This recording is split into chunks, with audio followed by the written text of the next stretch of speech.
Welcome everybody to another BDA Midnight Podcast, broadcasting to you at the witching hour, the hour where everybody's out there riding the streets, walking on the streets, stalking somebody, drinking, doing drugs, working the late night shifts, whatever you have to do. This one is for you guys, and in this episode I want to talk about something that's very interesting. See, not a whole lot of fights right now.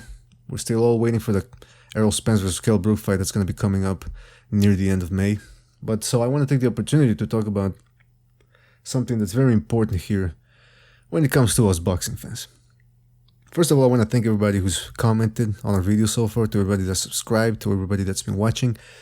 Thank you. Thank you for the comments, especially in the Errol Spence versus Kell Brook film analysis that we did. There's a lot of good comments in there. There's a nice mix, a nice melange of good, informed boxing fans. There's also a couple of people that just want to stir the pot. Some people that want to, they wanted to get racial. There's even some people out there that just want to leave comments, weird, cryptic comments that border on the homosexual. That's all great. Listen, we got to have a variety here. It's the boxing debate arena, and it should look that way. That's what I always say. It gets boring if everybody agrees with each other, right? We want to have a little debate here. But one of the things that I've noticed ever since I first stepped on the internet, and I'm talking here early 2000s. Back in those days, there was no YouTube, there was no Facebook, there was no Twitter, there was no Boxrec. Or I believe there was, but it wasn't as advanced as it is now. Certainly not as well staffed as it is now. And back then, if you wanted to get your information about boxers from all over the world, you had to buy the magazines. Well, everything's changed. A lot of things have changed since then. One of the things that hasn't changed is the attitude, the nonchalant, cavalier attitude that some people have towards boxers themselves. It's always the same thing. It's never changed. People often underrate boxers. And one of the criticisms I always hear about boxers, the type of unfounded criticism that I hear, usually sounds something like this. He sucks. Okay, well, why does he suck? And usually what I hear is, well, because he's never fought anybody. Or he's never beaten anybody. He's never beaten anybody. He's overrated. And he's going to get exposed one day. That's what people tell me. I've heard that 17, 20 years. And whenever I hear somebody say that, and they can't back it up with solid, constructive, persuasive arguments, I know that that person is ignorant. Now, I don't get angry when somebody's ignorant, because what's the point? If the person is willing to listen, I'll try to give him my opinion, and maybe down the line they'll learn one or two things and finally respect boxers. And if they don't, well, what do I care? I'm not here in the business to try to educate people. I'm not a professor. And I'm not here to change anybody's minds. I'm just here to give my opinion. If people like it, they like it. And if they don't, they don't. But that whole thing about, well, he sucks because he's never beaten anybody, is something that's been around since the early days of the internet message boards and all that. So we just want to tackle that issue right now and talk about levels in boxing. To anybody that's never boxed before, I don't think you understand how hard boxing is. Otherwise, you wouldn't be saying, well, this guy sucks, just in such a nonchalant way, as if there's only a couple people out there that don't suck and everybody else does suck. And let's take a look at the upcoming Errol Spence-Kell Brook fight, for example. Criticism so far that you hear about both guys is that they've never beaten anybody. Well, let's take a look at Kell Brook. People often say, well, the only good big name on his record is Sean Porter. Okay, that's a pretty good fucking win if you ask me. I don't see the problem there, but all right, let's continue with the logic, right? He's never beaten anybody. He's got guys like Sechenko on his record. He's got guys like Frankie Gavin, Jojo Spence, Kevin Bizier, Matthew Hatton, Carson Jones. And people say, well, those aren't big names. I've never heard of them. Well, just because you haven't heard of them doesn't mean they're not good. Maybe it has something to do more with the fact that you don't know much about boxing, as opposed to that those guys sucks. Now, of course, listen, I'm not making these guys up like Jojo Dan and Frankie Gavin to be world beaters. Most of these guys are probably never going to challenge for a title again. They were never elite. That's not a bad thing. Just to get to the level where to which they got, to be able to challenge for a title or to step in there with a guy the level of Kell Brook, that's pretty good right there. I mean, just if you could have looked at the number of hours this guy's trained, or that they spent in the amateur ranks, that they spent, right, like I said, training, running, getting up at 5 in the morning, 6 in the morning to run, and then to train later on that day, do a little bag work, some pad work, sparring, jumping rope, perfecting their technique, watching what they eat, not being able to eat cookies and ice cream like most of us can while we're sitting down in front of the computer watching YouTube. It's a sacrifice. And just because they lose to guys that happen to be the top 5% in the world, that's not a bad thing. Now, am I saying Kell Brook is a top 5% in the world? Well, when you beat a guy like Sean Porter the way he did, and if you know anything about boxing, you can tell he's got skills. So this whole argument about, well, Kell Brook sucks because he's never beaten anybody, and it is an argument that I've heard people say, that just doesn't hold ground. If you don't like Kell Brook, if you want to say he sucks, fine, but at least, try to prove some basis for why you think that. Some intelligent basis that I can look at and say, you know what? Never thought about it that way. You might have a point. But so far I haven't. Just using that argument, he's never beaten anybody, doesn't really quite work if you don't understand how good the guys he's beaten are so far. Now, like I said, Joe Jodan and Frankie Gavin and Kevin Bizier and Matthew Haddon big names? No. But you look at the performances. You don't judge a fighter just based on his record. Because if you're doing that, and a lot of guys do that out there, I can tell which ones are the ones that do that. When they judge a fighter and they go, well, this guy sucks. Well, why? Well, because he's never fought anybody. He's never beaten anybody. Because these guys are just looking at the record. And they're making up their mind from that. It's not what goes on paper. It's not what happens on paper. It's what happens inside the ring. That's why I also don't put that much stock on bad decisions. People get all riled up about bad decisions. And yeah, they suck, especially for the fighter who gets robbed. But it's also what happens in the ring. If you see a guy get robbed, the other fighter knows he got a win he shouldn't have. And he knows he was bested on that day. And boxers should take a little pride in that, the ones who get robbed. But if you look at Kell Brook, the way he's beaten, the low-tier guys he's beaten so far, the way he's done it, shows you that he's above their level, or way above their level. So that right there alone shows you how good he is. But people like to say, well, he's never beaten anybody. You want to see how that argument doesn't hold water? Let's take a look. Let's go travel back in time to 2001. I remember reading back when people were saying, this was when Hopkins was going to fight Felix Trinidad. Now at that time, Bernard Hopkins, he'd had, I think the Trinidad fight was going to be his 12th title defense. Now you look at his record pre-Trinidad, not a lot of big names in there. Roy Jones was a big name, but he lost to him. Who else? Simon Brown, former welterweight contender, that was a big name. Other than that, it's people that we never, you really never heard of. Especially now today, there are people that didn't particularly go on to do big things. But back then, Hopkins was, you have to understand the situation. He was fighting, he had a title, but nobody wanted to fight him. He was a dangerous guy, high risk, low reward. So who's going to fight him? Roy Jones didn't want to fight him. None of the guys from England wanted to fight him. So what was he supposed to do? What he did was, he took on the guys that the IBF told him to fight. Tough guys like Robert Allen. Tough guys like Antoine Eccles. Sid Vanderpool. Not necessarily the best guys. Like I said, not guys that ever went on to do anything particularly great in their careers. But at the time, they trained like hell because they had to take the title away from Hopkins. And Hopkins had to train even harder because these guys are coming over to take what's his only source of income. He lost that title. He wasn't ever going to get it back. He had pissed off too many people in the boxing business, in the promoters, and the managers, and the networks. So he had to train like hell. And yes, he struggled. Like, for example, the first Robert Allen fight, something was off with Hopkins. Or maybe we should give Allen some credit. He looked really better than ever. And that fight ended in a no contest. The first Antoine Eccles fight, Hopkins got hurt at the end of the 12th round. Or near the end, I should say. And Eccles never stopped punching. Hopkins could never fully relax in there. But if you look at the performances, he beat them. If you look at the way he beat them, it was clear he beat them. And then he would have rematches against them and he beat them even more convincingly. So anybody that knew a little bit about boxing knew that Hopkins was good. Because that was what people were saying. The Trinidad fans, or the people that were picking Trinidad, were saying, well, he's never beaten anybody. Who's he beaten? And well, what happened? Well, we all know that's history, right? Hopkins went in there and massacred Trinidad. So forget about what happened inside, who's he beaten. It's about the performances itself. And if you look at Errol Spence right now and Kell Brook, you can tell that there's something special there. There's potential. Especially in the case of Spence, who's really the unaccomplished fighter here. He's beaten some tough guys in impressive fashion. And he's got Chris Algieri also on his record. That's his biggest accomplishment so far. The fact that he was able to stop Algieri while Prodovnikov couldn't get a win over him, while Pacquiao couldn't stop him, Amir Khan couldn't stop Algieri either. So that's a big plus on Spence's record.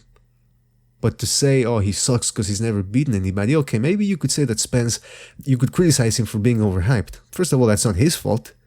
That's the media and the fans' fault, right? Spence is just doing his job. He's trying to look impressive. It's really the fans that are overhyping him. I'm not saying he's not going to be a great fighter someday, but I'm just telling you how it is right now. It is the fans who are doing most of the legwork for him in terms of marketing.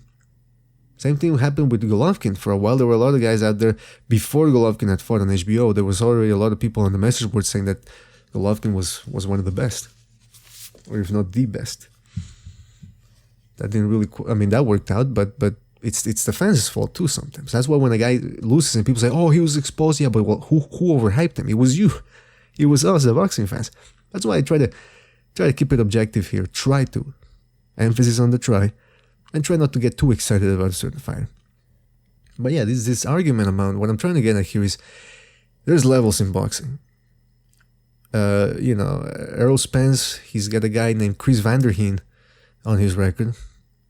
And you look at this guy and you hear what people say about him from his local gyms and all that, and you look at him fight. You saw how he gets a couple of shots in there against Spence.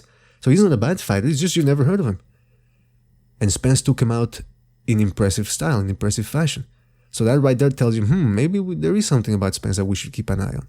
But if you just criticize him on the basis that, well, he's never beaten anybody, well, he obviously hasn't fought anybody yet. He's never stepped in there against Keith Thurman or Danny Garcia. So, long story short, guys, a little respect for these guys, a little respect for these boxers. It's watch the performances and not just on what Boxrec says. There's levels to this in boxing. The guy you think sucks could school you in boxing, in a boxing ring. Just a 3-round sparring session with big gloves on and headgear on. Now, people, some of you might be saying, well, of course he would school me. Like, let's say you stepped in there with Jojo Dan. Not a Jojo Dan who's been in training camp. Again, a guy who's just, has been staying busy. Maybe going 4 times to the gym, not running as hard as he could, not sparring as hard as he could. He would box the ears off of you. And if he wanted to, he could actually hurt you pretty bad. Now, some of you are saying, well, of course he could hurt me. I'm not a professional boxer.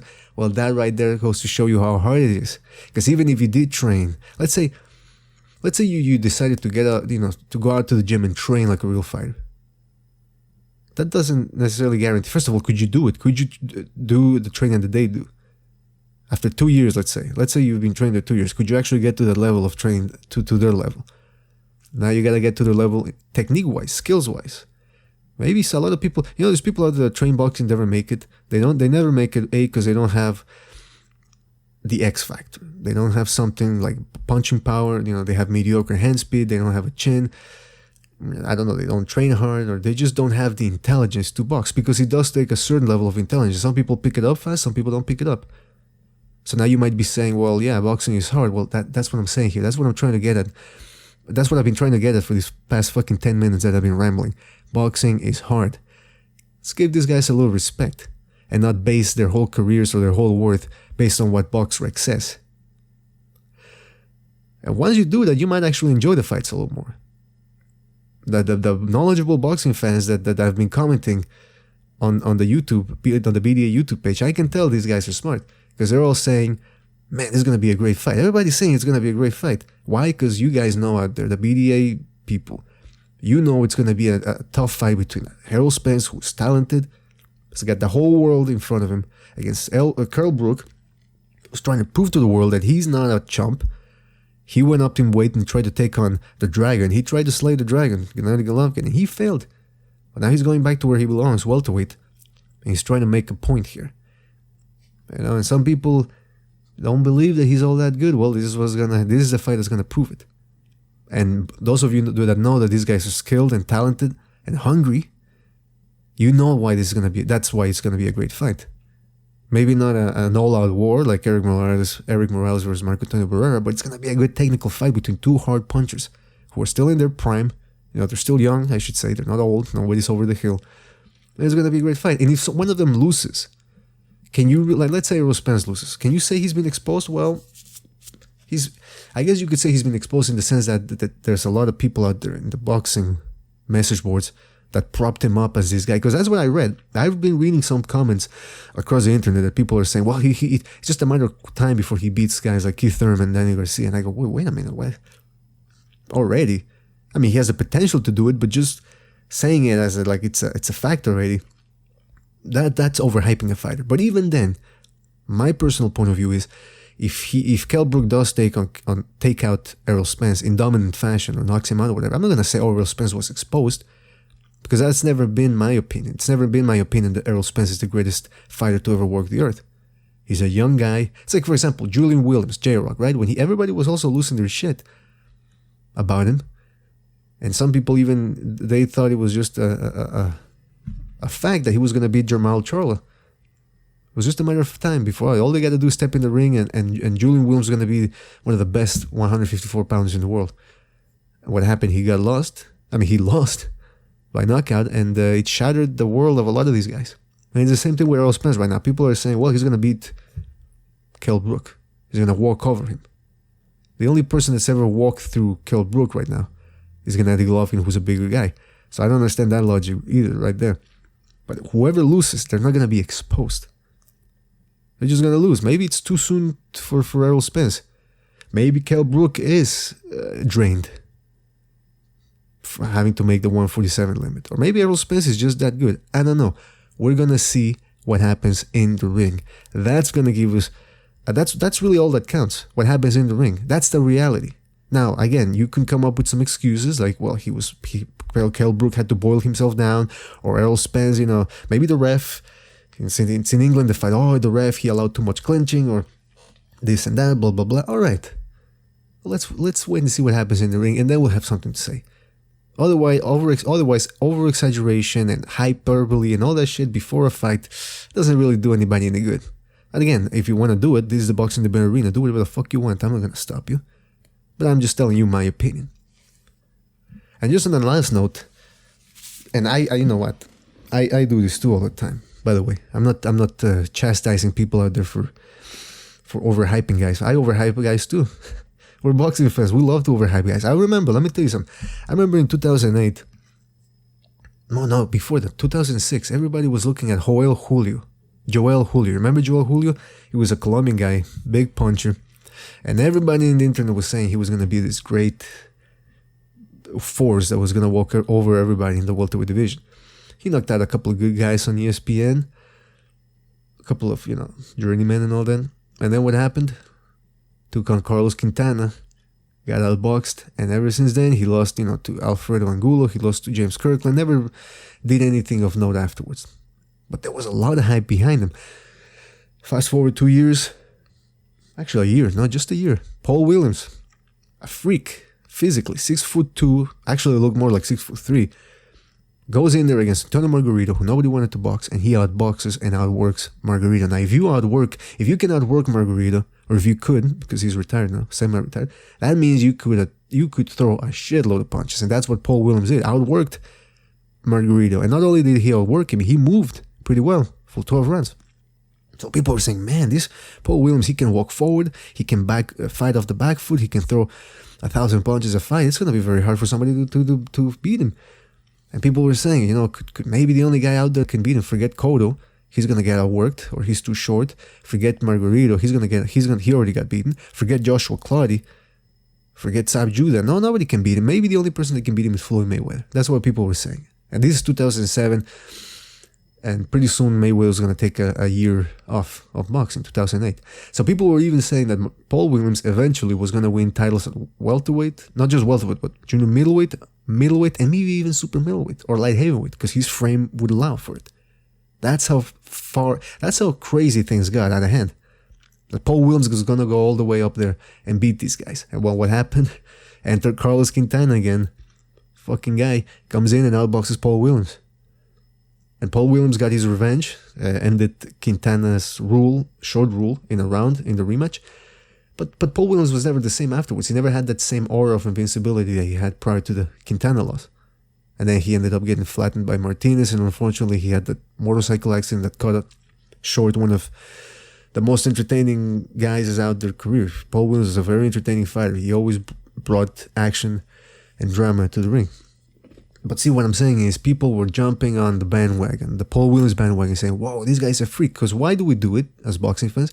Because we love to be able to be one of the first to say, hey, I was on the hype train since the beginning.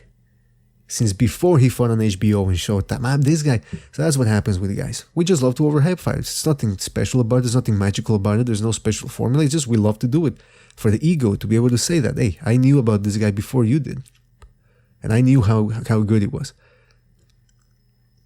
But you know what? That's why it's interesting in boxing. That's the challenge. Try to keep things into perspective. And try not to go too crazy on your criticism of a fighter. He sucks. Or he's the best. There's no in-betweens. If you think about it with boxing fans, either a guy sucks or he's the best. There's never an in-between saying, oh, he's pretty good. He's a good contender. He's a good B-plus fighter. And if he gets beaten by one of the few A-plus fighters out there and loses decisively, oh, well, that's just how good the other guy is. It's not a detriment to the B-plus guy. But anyway, that's what people often tend to miss during these discussions. Anyway, guys, that was my opinion on levels and on underrating and overrating guys in boxing. I hope it was a little educational, maybe put things into perspective. Keep commenting, keep subscribing, keep watching our videos. Leave some suggestions about what type of videos you want to see, what type of film analysis you want to do. I'm going to be doing some short film analysis from now on until we get another big fight. For example, a Canelo-Golovkin fight. Certainly going to do a 30-minute or 20-minute or even 40-minute maybe film analysis on that. Ditto on the Kovalev-Ward rematch. Going to do another film analysis for that one, even though there's already a whole bunch of people that have already done the film analysis on that one. But hey, if you want the exclusive BDA analysis, see what I have to say about it, I'll certainly do one. But until then, guys, give us your suggestions about what type of videos you want to see. Keep the comments coming. Keep being assholes. Keep being informed boxing fans. Keep the party going. I love it. And we will see you on the next one.